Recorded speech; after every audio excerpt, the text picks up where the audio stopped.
বিসমিল্লাহির রহমানির রহিম। আসসালামু আলাইকুম everyone, welcome back to my channel Sumana রান্না অ্যান্ড ব্লগে সবাইকে অনেক অনেক স্বাগতম। আশা করি সবাই অনেক ভালো আছেন। আর আজকে আমি যে খাবারটা নিয়ে এসেছি এটা হচ্ছে বাংলাদেশের খুবই পপুলার একটা খাবার, আমরা ছোটো বড় সবাই খুব পছন্দ করি, সেটা হচ্ছে চটপটি। এই চটপটি কিন্তু অনেকে বাইরে খেতে পছন্দ করে, তবে আমার মতে ঘরে এভাবে বানিয়ে যদি খান তাহলে কিন্তু সেটা সবচেয়ে বেশি স্বাস্থ্যসম্মত হবে। আর এটা বানাতে কিন্তু কঠিন কিছু না, এটা খুব সহজেই কিন্তু বাসায় তৈরি করা যায়। তো আমি কিভাবে তৈরি করছি আজকে সেটাই আপনাদেরকে দেখিয়ে দেব। তো চলুন রান্নাটা শুরু করি। আমি একটা হাঁড়িতে চটপটির ডালটা সিদ্ধ করতে দিয়ে দিয়েছি, আর আমি এই ডালটা কিন্তু সারা রাত ভিজিয়ে রেখেছিলাম। এখন আমি এটা সুন্দর করে ধুয়ে আমি সিদ্ধ দিয়ে দিলাম, আর সাথে দিয়ে দিচ্ছি এটা একটা আলু আমি এভাবে কেটে রেখেছি, স্ক্রিনে দেখতে পাচ্ছেন। আর ডালটা কিন্তু অবশ্যই চেষ্টা করবেন সারা রাত ভিজিয়ে রাখার জন্য, আর যদি তাও না পারেন তাহলে কিন্তু 4 থেকে 5 ঘন্টা অবশ্যই আপনাকে ভিজিয়ে রাখতে হবে গরম পানিতে, তাহলে কিন্তু দ্রুতই এটা ফুলে উঠবে। আর আমি এতে দিয়ে দিচ্ছি কিন্তু সামান্য পরিমাণে একটু হলুদ, আর দিয়ে দিচ্ছি পরিমাণ মতো একটু লবণ। আর এখন আমি দিয়ে দিচ্ছি সামান্য 1 চিমটির মতো বেকিং সোডা। এখানে বেকিং পাউডারটা দেব না, বেকিং সোডা দিতে হবে।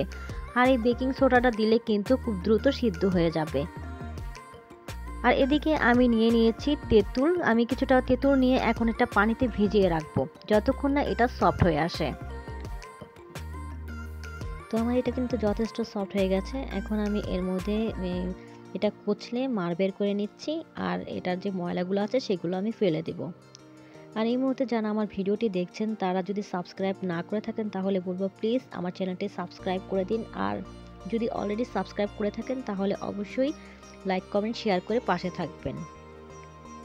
তো আমি ময়লাগুলো এখন ফেলে দিচ্ছি। এখন আমি এর মধ্যে দিয়ে দিচ্ছি আধা চামচ লবণ, 1 চামচ বিট লবণ, 1 চামচ চিনি, কাঁচামরিচ কুচি 1 চা চামচ, চিলি ফ্লেক্স 1 চা চামচ, আর হচ্ছে চটপটি গুঁড়ো দিয়ে দিচ্ছি 1 চা চামচ। বাজারে যে চটপটিটার মশলা পাওয়া যায় সেই মশলার গুঁড়োই কিন্তু আমি এখানে ইউজ করেছি। এখন এটা দিয়ে আমি নেড়েচেড়ে নিলেই কিন্তু হয়ে যাবে আমার টকটা তৈরি। এদিকে আমার চটপটির ডালটা কিন্তু সম্পূর্ণ সিদ্ধ হয়ে গেছে, আর দেখতে পাচ্ছেন এটার ভিতরে যে আলুগুলো দিয়েছিলাম সেগুলো কিন্তু 90% সিদ্ধ হয়ে এই ঝোলের মধ্যে মিশে গিয়েছে। আর এই ডালগুলো কিন্তু যথেষ্ট সফট, কিন্তু গলে যায়নি। তো এখন আমি চটপটি বানাবো। তো এর মধ্যে আমি প্রায় 2 চা চামচের মতো কাঁচামরিচের কুচি দিয়ে দিচ্ছি, 1 চা চামচ দিয়ে দিচ্ছি বিট লবণ, চিলি ফ্লেক্স দিয়ে দিচ্ছি 1 চা চামচ, চটপটি মশলা 2 টেবিল চামচ,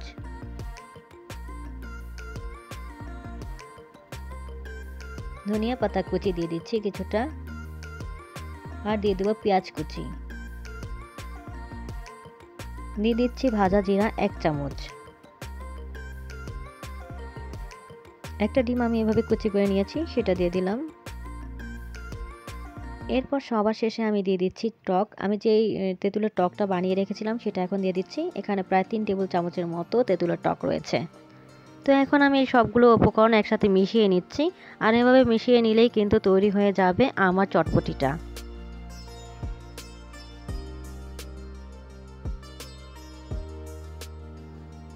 আমার চটপটিটা কিন্তু অলরেডি হয়ে গিয়েছে, তারপরেও দেখার সৌন্দর্যের জন্য আমি এর উপরে দিয়ে দিচ্ছি পেঁয়াজ কুচি, আর দিয়ে দিচ্ছি ধনিয়া পাতা কুচি, কাঁচামরিচ কুচি,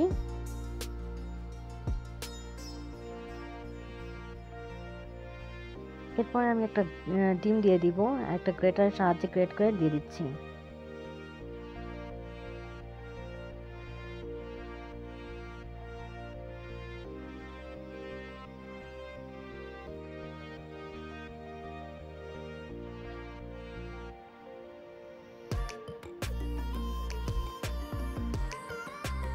এখন কয়েকটা ফুচকা আমি উপরে ভেঙে দিচ্ছি, এতে করে স্বাদটা আরও বেড়ে যাবে। চটপটির মধ্যে অবশ্যই কিছু ফুচকা ভেঙে তারপর খাওয়ার চেষ্টা করবেন, এতে করে স্বাদটা কিন্তু বেশি বেড়ে যাবে। আর সবশেষে দিয়ে দিচ্ছি আমি তেঁতুলের টক। এখন কিন্তু আমার চটপটিটা একেবারে রেডি খাওয়ার জন্য। তো দেখলেন তো কত সহজে আমি এই চটপটিটা তৈরি করে নিলাম। আশা করি আজকে আমার রেসিপিটা ভালো লেগেছে। বাসা অবশ্যই এভাবে তৈরি করে দেখবেন।